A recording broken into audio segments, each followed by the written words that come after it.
Hello everyone, and welcome back to another What's for Dinner. Today I'm going to be making 3 recipes for you. Some turkey cutlets, some Thai vegetable goza with some pineapple fried rice, and some sauerkraut soup. So the first thing are the turkey cutlets. So you're going to need some turkey cutlets, some panko, a couple of eggs, lemon. I'm going to be making a side of sweet potato and corn. You're going to need some oil of your choice along with some salt and pepper. And I'm using coconut flour and then some garlic powder and smoked paprika. So the first thing I am going to do is to peel my sweet potato, and then I am going to chop it up and get the water started to boil, and I'm going to salt the water for these sweet potatoes.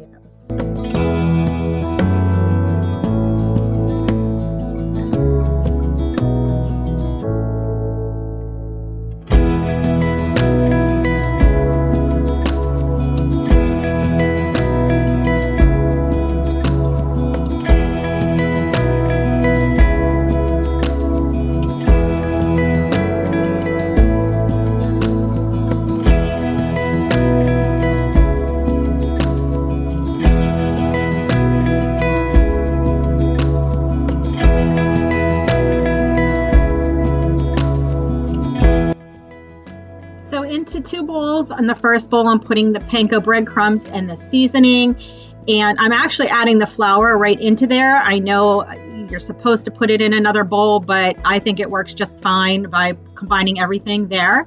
Then I'm putting the eggs in another bowl, and then I am going to whisk the eggs, and then I am just going to put the turkey cutlets in the egg mixture and then into the breadcrumb mixture and get them all nice and coated.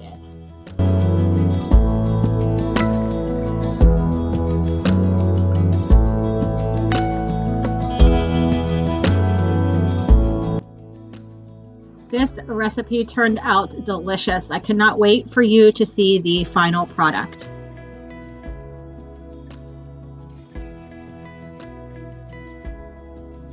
Once these are all coated with the breadcrumb mixture, I put about 2 tablespoons of oil at the bottom of a nonstick pan, and then I just fried the cutlets about 2 minutes on each side. And then next I'm going to place them in the air fryer at 400 for 8 minutes. I definitely could finish frying them in the pan, but my oil kept running out and I did not want to keep adding more oil, so that's why I finished them off in the air fryer. So here is the final product. I just mashed up my sweet potatoes, warmed up my corn, and topped the cutlets off with some lemon, a slice of lemon, and it was absolutely delicious. A great weeknight meal. So this next recipe, these Thai vegetable gozas, I got from Trader Joe's, and I meal prepped this pineapple fried rice. I will link that video down below, and I'll put the timestamp so you can go directly to this actual recipe. This was so quick, so easy, and so delicious. So all you need is about 1 to 2 tablespoons of olive oil in a nonstick pan, and then you will add your gozas to the pan and you will fry them for about, I would say, 6 minutes until they get nice and crispy and brown. And then you're going to add in a 1/4 cup of water so you can steam them. Make sure you put your lid on, and then they are done. You just place your fried rice in a bowl and top them with the gozas. I added a little bit more soy sauce to the top of the gozas, and this was a quick and easy meal.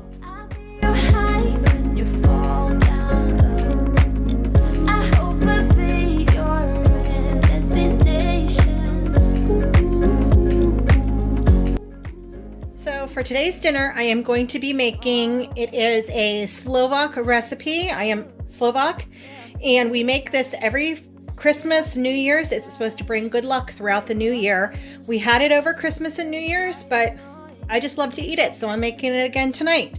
So what you need is some sauerkraut. I always try to use the sauerkraut that is in a bag that is near like the kielbasa and stuff like that.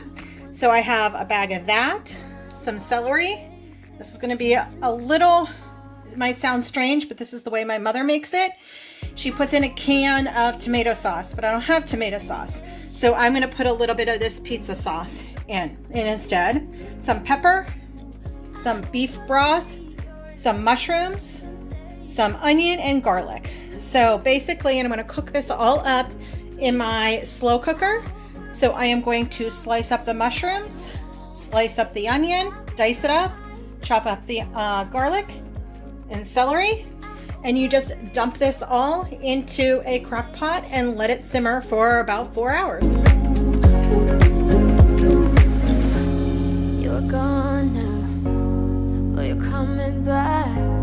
You know that, you know that. This video or this recipe might not be a popular recipe, and it might be something different than you are normally used to eating. I've only ever seen it in the Slovak community, but it is a part of my heritage, and this is a tradition that we do every year. So I just thought that I would share it because I think it's delicious, and I think you will think so too.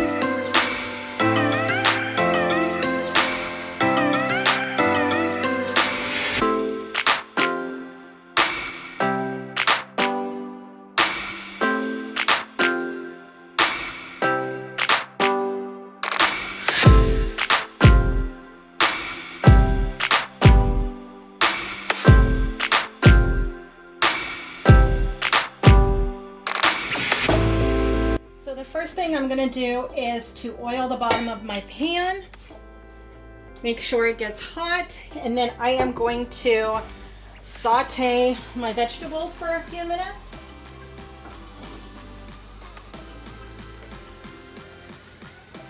So I'm going to add in my mushrooms, my celery, my onion, and my garlic.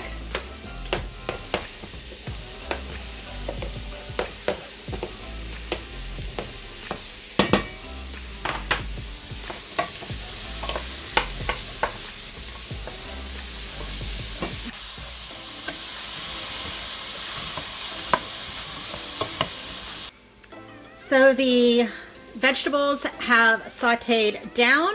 Now I am going to add in the beef broth, and this is 1 carton, which is 4 cups. And then I am also going to add in 1 cup of water.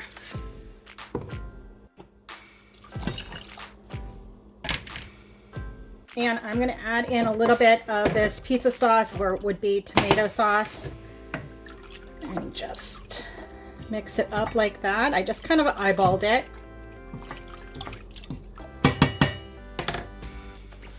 Next, I'm going to add in the whole bag of sauerkraut, including the juice. I like sauerkraut sour. So you can obviously, if your preference, you can drain the juice, you can rinse the sauerkraut, whatever you prefer.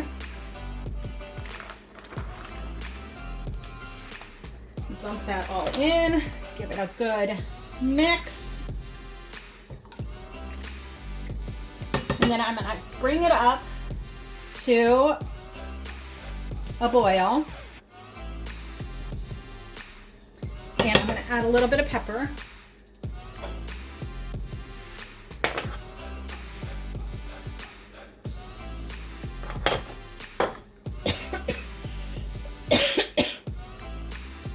I am not going to add salt yet. I'm going to wait till the sauerkraut and everything boils together, because sauerkraut is, to me, like I said, it's sour, but it also is salty.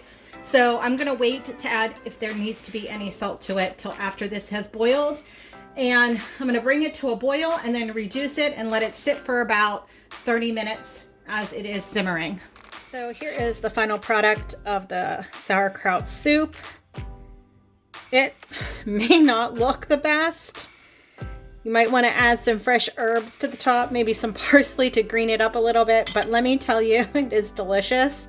I did not need to add any more salt to it, but I cannot wait to dig into this. This is one of my favorite things around the holidays that we eat. So there you go.